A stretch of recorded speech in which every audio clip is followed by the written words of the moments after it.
So hello and welcome to the GenQA Tissue-i webinar. And today we're focusing on prostate cancer tumour assessment for molecular testing. We're delighted to be joined by two members of our expert panel who help support the delivery of Tissue-i external quality assessment, and that's Dr. Philippe Tanier and Brendan O'Sullivan, who both work at the pathology department in the University Hospitals Birmingham. I'm Professor Sandy Deans and I'm Director of GenQA and have the pleasure of chairing today's meeting. And I'm also joined by my colleague Abby Trosh, who is the GenQA Tissue-i lead. We're going to start with just a quick introduction about what Tissue-i is, some of the results that we've seen over previous runs, and really what the benefit of participating in the EQA brings. Then we'll have an in-depth review of previous Tissue-i prostate cancer cases by members of our GenQA expert panel, and we've got 6 of those to share with you today. And then we will open up the chat for you to submit your questions and have a live Q&A session with our expert members. So I now invite you to submit questions through the chat if you would like us to address them in the live questions session later on. So what is Tissue-i? Well, Tissue-i is an online module that GenQA has developed to help individuals benchmark their approach to assessing tissue for use in genomic testing. Now, this could be for small gene panels, large NGS gene panels, right through to whole genome sequencing. And really, it's about getting the best tumour tissue associated with for testing and used for DNA extraction or RNA extraction. It's a web-based module covering 9 different tumour types, and because it's web-based means that anyone can participate anywhere in the world at any time when the assessments are open. Now, these EQAs are slightly different from the laboratory-based schemes that we tend to perform and provide to our customers because they're individual participation. So we don't add any performance assessment, it's purely benchmarking for educational purposes.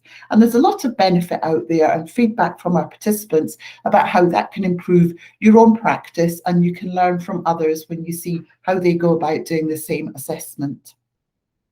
NHS England funds the participation of NHS Genomic Laboratory Hub participants. So anyone that's assessing samples for the Genomic Medicine Service in England is funded centrally by NHS England Genomics Unit. So many of you will be aware and used to using online systems for tissue assessment or tissue navigation and review. We used the PathXL system, which at the time had TissueMark included into the annotation and tumour assessment.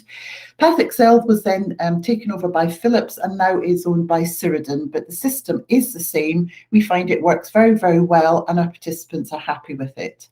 So basically, you have an image of your tumour type and you're asked to assess the tissue content for the tumour content and cellularity across the whole slide. And you're asked questions to estimate the tumour content and also cellularity, and also whether or not that tissue is suitable for any genomic testing. How do we know what the right answer is? Well, this is a challenge and it's something that we're asked all the time. We don't necessarily. But what we can do, because we're not performing any participant and performance monitoring, we actually are using it as benchmarking. So what we do is we look at the tumour content, the consensus estimation of the participants across all of the submissions. And we also have an expert panel of individuals who routinely assess tumour content of diagnostic pathology samples for molecular testing. So we hope between the 2 of these approaches that we will get some sort of consensus. Cellularity is exactly the same. We look at the consensus of the participants and also from our expert panel. And at the bottom here of the slide, you can see an example of the individual report that goes back to each participant. And also on the right-hand side, we collate and generate an EQA summary report, which brings together the results of all participants. So again, participants can benchmark without having any naming or identification being given to other participants. So we can collate the sample, the submissions of tumour estimate that are submitted for each EQA run, and this is just one example of the variability that we see, particularly in the prostate EQA modules. So this is one of the cases from the 2021 run that has just been completed, and you can see here that the participants who are looking at the same slide image can estimate anything from 1 to 10%, right up to 61 to 70% of tumour content across the whole slide. So this is everyone looking at the same tissue and giving very, very different estimations of tumour content. You can see here that the expert value from our panel is indicated by the black line, and that is bang in the middle of the range of estimations submitted by participants. The other area that we look at is macrodissection markup. This is something that people don't really compare between yourself, your colleague, or the colleague down the hall who's also performing tissue assessment. And this was taken from the very, very first run that we performed for Tissue-i. And you can see along here at the top, we have 3 different individuals who have marked up the area that they would request for macrodissection. So the one on the left here, you can see there's a lot of necrotic material in the middle, and really that would be diluting down the tumour content that is used for DNA extraction. In the middle on the left, we have a very small defined area, and then a tissue markup on the right-hand side here is very, very intricate, but actually very detailed of where the tumour content is located. The 3 images along the bottom are our submissions from a single individual, and again you can see that they really have quite 3 defined areas, which are included in the area on the top right hand side. However, it may be more difficult practically to excise these parts of the tissue for your extraction. Or perhaps that particular lab was used to using cores, and actually that was the way of working. So we have to be very careful to take into account local practices and ways of working, and not just, that's why we benchmark and compare rather than actually assess performance. However, we can see that this has huge improvement since the first runs of EQA. This is a sample in this year's metastatic prostate carcinoma EQA case.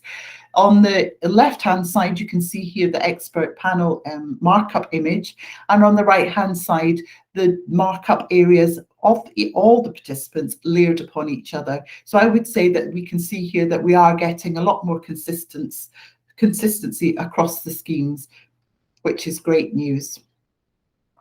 So we've been running this EQA since 2015, and you can see here that we've extended the tumour types, and because we're very aware that individuals sometimes specialise in specific tumour assessment types, and we would not be requiring you to participate in one of these modules that you don't routinely perform as part of your role.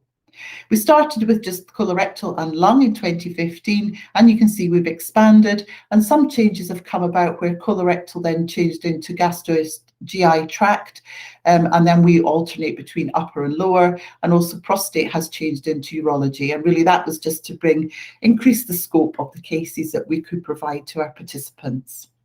So really what we're seeing is there is variability and lack of concordance in both the tumour cells, but also estimation in the total number of cells. And I've not showed you any cellularity data, but we see the same with the cell count as well. We also see variability in areas to be macrodissected, although I do think that this is improving over the runs, and we can start to evidence that. So I think we do still have a need for standardisation through education and training, but with it, for example, the consensus of marking up now, I think continual participation in these types of EQA modules will help to standardise and drive up standards. So that was a very quick run through and a bit of background about what Tissue-i was about. I would now like to introduce our expert panel, who are going to talk through 6 of previous EQA cases and how they assess and estimate the tumour content. So we'll now hand over to Philippe and Brendan to talk us through the first EQA case. Thank you, Sandy. So I have a start Philly speaking. So the first case we look at here is a prostatic chippings, as you can see. And it's difficult at low power to see where the tumor is, and we do need to do a magnification. But if extraction is needed, it's obviously not everything is tumor here. We do need to perform some macro dissection to improve the tumor burden. So, Abby, do you think you could go at high power? We know in advance where the tumor is, so we've seen it before the case. But just below, there are two fragments with cancer in. Actually, I could see, not, yeah, no, again, scroll down. Yeah, here. Okay, when the circle here. So if you look at here, actually, you can see still there are normal glands, which are the dilated ones, for those of you not used to prostatic cancer assessment. But the smaller ones, the density, a few crash artifacts as well, but I think it's well preserved enough for performing macro dissection. So I think we've estimated that if you were to actually not do macro dissection, the cellularity would be 4 to 10,000 in total. We think that, but tumor percentage would be less than 10%. Whereas if you, again, macro dissect and select the areas which have tumor, even if not everything is tumor again, I would say the tumor, the percentage of tumor would increase up to 20, 30, 40%. You want, Brendan? Yeah, or is sure. that okay? Because, so Brendan, do you have any comment to make? Yeah, thank you. So just to kind of add to what you were saying, Philippe, I think what you can see across all the fragments is that they're not terribly cellular, are they? Whether that's where there's tumor or where there's no tumor present at all. The glands where you have the tumor glands are not terribly densely packed, and that's part of the reason why, although there's quite a large surface area for the sample, the cellularity does not actually get that high.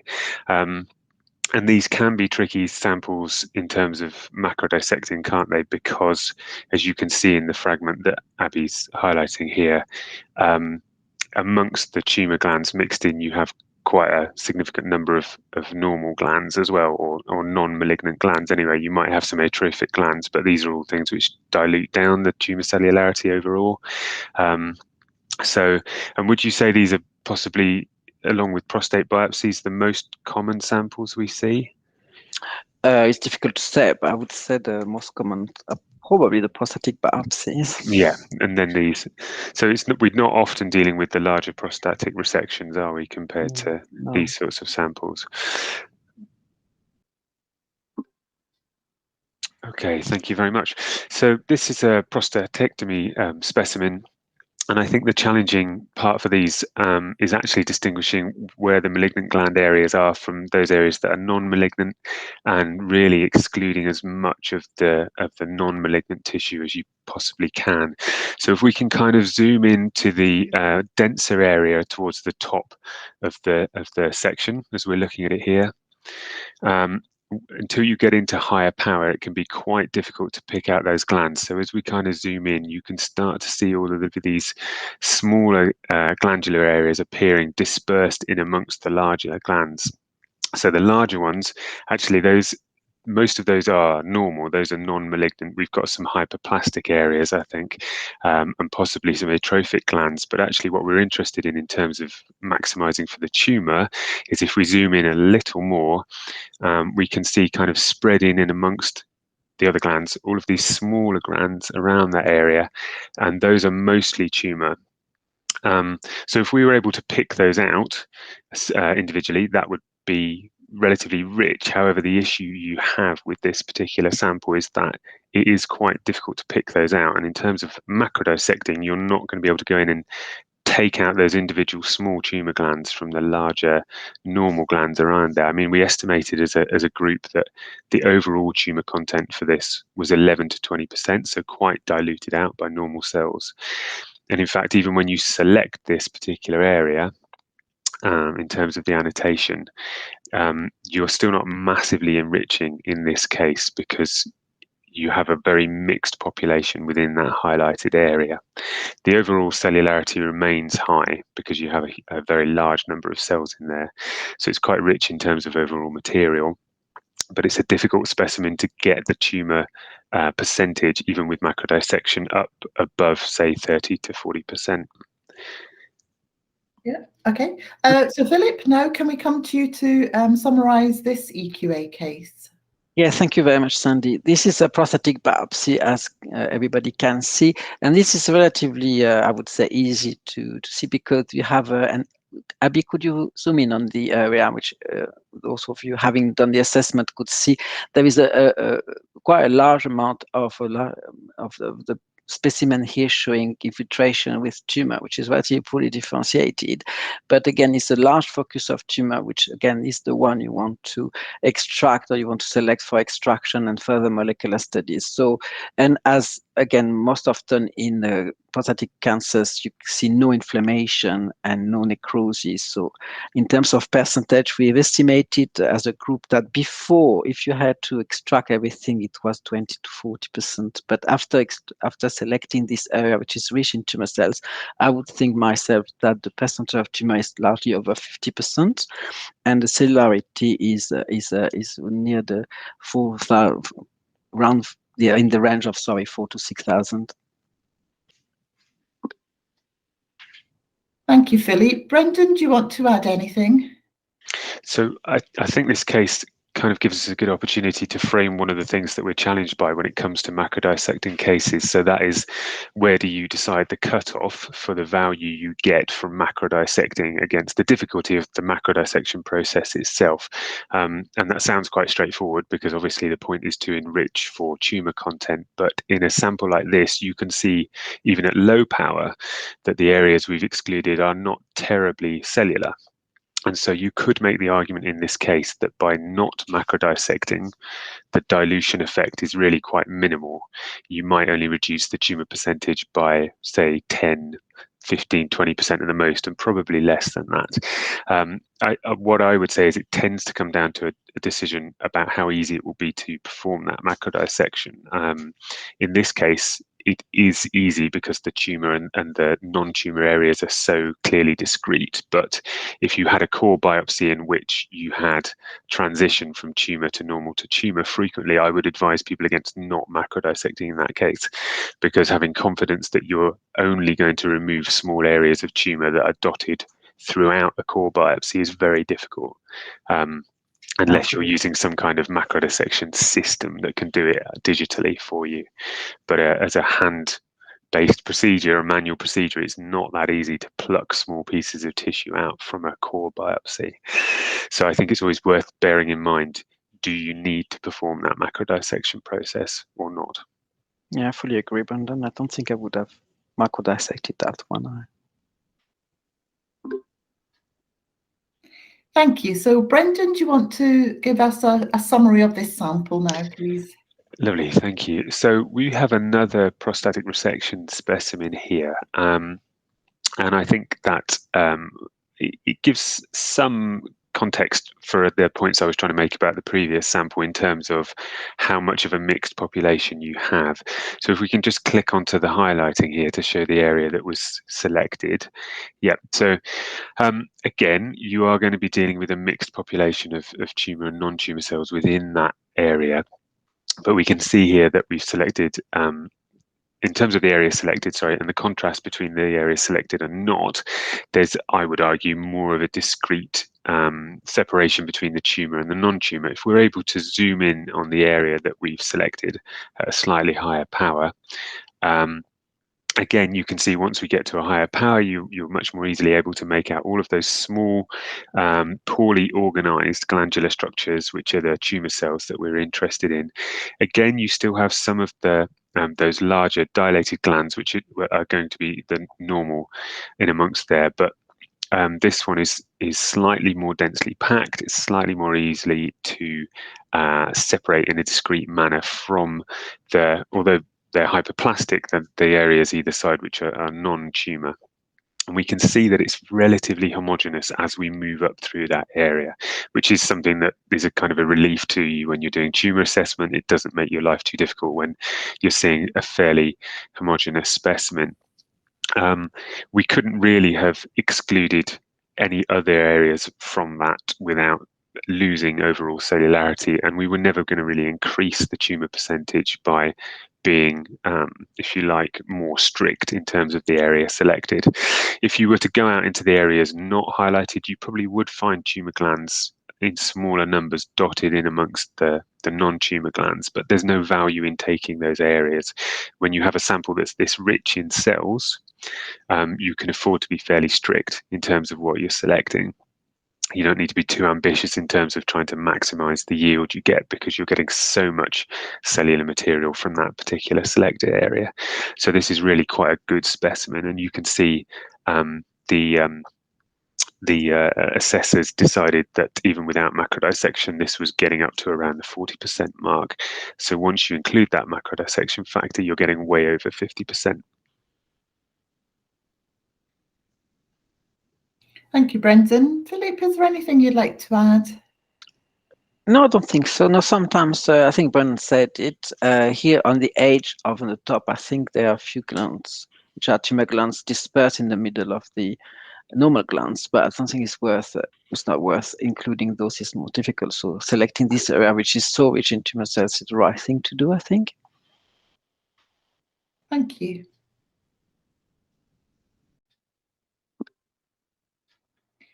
And Philip, over to you now for our fifth case. Thank you, Sandy. Yes, this is a case which is interesting because it's not uncommon to be facing the situation where the diagnosis has been made on a bone fracture site or a bone specimen, which can have some issues, create some issues in terms of preservation following the calcification.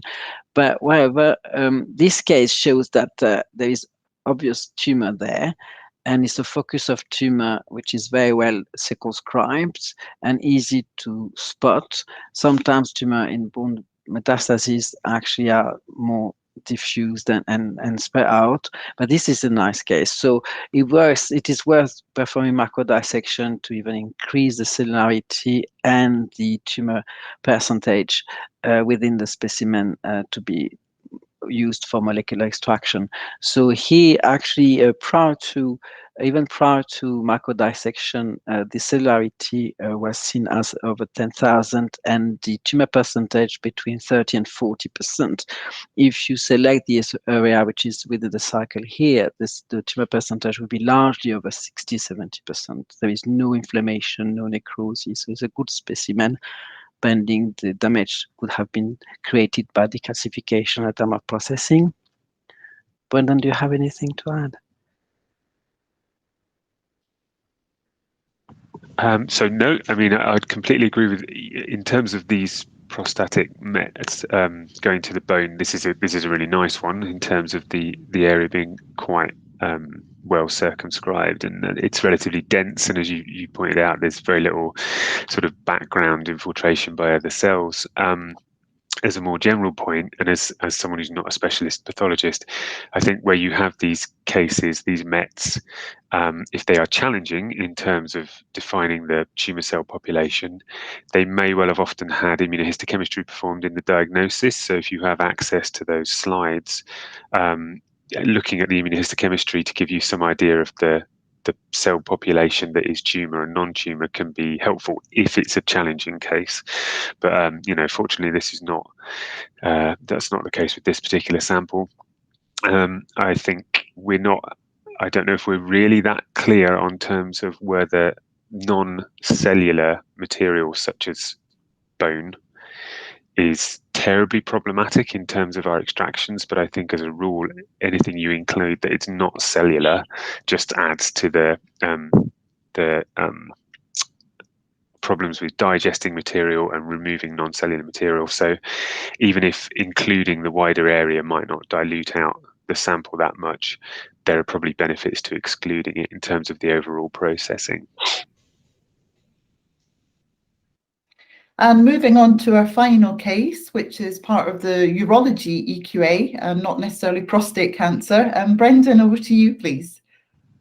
Thank you, Sandy. So, again, this is the kind of case which is you look on as a bit of a bonus when you come to doing the tumour assessments, because what you have is a very well circumscribed discrete lesion which you can access quite easily.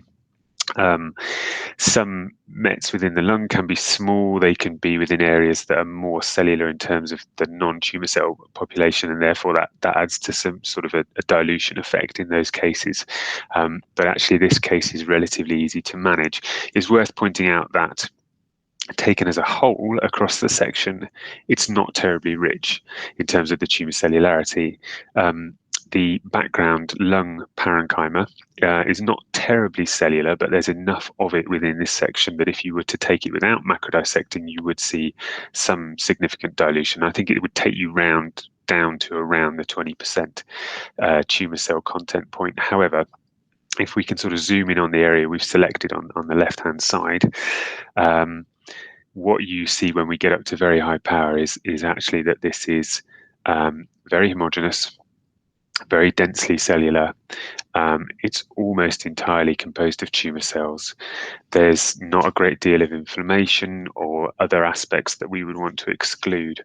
And so really it's a very rich sample once you get down to selectively taking out that particular area. And there's no parts of this fragment that you would want to exclude. So this is kind of a gift in terms of tumor assessment. Again, to sort of go back to a point around metastatic lesions, where they are in a more challenging presentation, if you're not confident of what you're looking at, those samples often will have had confirmated immunohistochemistry unless the diagnosis is really very easy. So if you were less certain of what you were looking at in a more complex case, you could refer to the diagnostic slides, look at the immunohistochemistry to see what lesion was present and what cells were composing the sample you were looking at. I don't know from a pathologist's point of view whether Philippe has anything he'd want to add. Not really. No, it's too rich to be true for what the work we do. Usually it's a lovely specimen for macrodissection. The diagnosis is obvious, of course, as you said, Brendan. If you had to make a diagnosis, you need to put in a clinical background and everything. But even it's a typical clear cell carcinoma, which has no necrosis, no inflammation. So the area which is histological is almost over 90% of tumor cells must be tumor cells. There are only a few endothelial cells from vessels. That's it. So very nice case. Thank you. So we'll now move on to our live question and answer session with our expert panel. If you would like to submit a question, and any question is never too simple or too difficult, please submit through the chat, and we'll try and work our way through. So we have one first one that has come in that I'm going to come to you, Philippe, if you don't mind. We know prostate cancer and prostate is notorious for handling tissue in the pathology lab. Is that true? And what challenges are there with particular prostate cancer cases? Yes, thank you. Yes, that is true. Actually, there are two situations depending on when the molecular testing needed is in the time when the molecular testing is needed during the patient's journey, if I may say. If it's on biopsies, there are challenges. If in a resection specimen, there are other challenges. So prostate biopsies are usually quite long and rich in cells. The problem is prostate cancer can be very much multifocal, which means you have long biopsies and several tiny foci of cancer, which can be each less than 1 millimeter in length and intermixed with normal glands. So in terms of finding a high tumor percentage could be a challenge. That is the first thing. On the other hand, the prostate cancers are rarely necrotic and rarely inflamed, which is again a good thing because inflammation again dilutes the specimen, and necrosis is a problem, as we all know. So that is regarding the prostate biopsies. It could be a challenge. Regarding the resection specimens, the prostatectomy specimens, well, they are, I would say the main problem would be the fixation problems, because the rules are to embed the whole prostate in large blocks, which means you can't slice the prostate prior to fixation, and fixation is therefore delayed, and which I think compromises the tissue preservation. The pathologists are not to be blamed for that. It's the way we need to assess the prostatectomy specimens to calculate the volume of cancer. And on the slide themselves, again, the same problem as in prostate biopsies. You can have some patients having prostatic cancer, which are multifocal, with multiple foci, which are small and therefore difficult to macrodissect, or you do need to process to several multiple macrodissection procedures. Sometimes you can have a large foci. And of course, the other difficulty in the lab for labs not used to deal with large blocks, there are large blocks then, so you have to be able to cut large sections and to perform the macrodissection for them. So there are multiple problems. None of them are actually unsolvable, so you have to deal with them and to get used to, but they're not the easiest specimens to deal with, definitely not. Thank you, Philippe. So I'm now going to ask Brendan a question, if you don't mind, Brendan. So we have one here that says, what would be the best practice in a case where there are a large amount of lymphocytes present in the sample?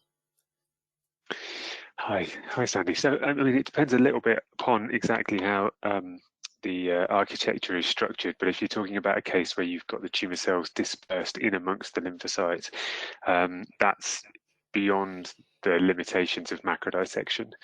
And it would just be making a judgment call about whether any areas have a higher percentage, and whether, say, you have areas that are purely lymphocytic and you can just exclude those. But ultimately, that's more about understanding your downstream processes. So as a rule, we don't tend to counsel against completely excluding samples with tumour content below a certain percentage, but you need to be mindful of your limits of detection for your particular assay and the limits, say, of your bioinformatics as to whether you're actually going to be able to pick up mutations at that level. And unfortunately, you do end up having to report cases as potentially being unrepresentative, which I appreciate is a pain for the oncologists and other people who are dealing with the results, but that's the best you can do in those circumstances. I mean, with the sensitive techniques we have, it's still worth testing those samples to see whether you can kind of salvage anything in those situations. But unless you're going down the route of actual laser capture microdissection, which I think has a whole... Oh, I don't know if Brendan has dropped out. I think he has. So I think basically the answer there was very much give it a go. We always have that ethos in laboratory medicine, and I think if there's a chance to get a reportable result for your patient, then everyone always does try to go down that route. So I think we'll end the webinar now. Thank you very much indeed for joining us today. I hope you find this a useful exercise, and a huge thank you to Philippe and Brendan, who are part of our expert panel, and of course to Abby for running these EQAs and supporting the webinar today. Thank you everyone. Bye bye.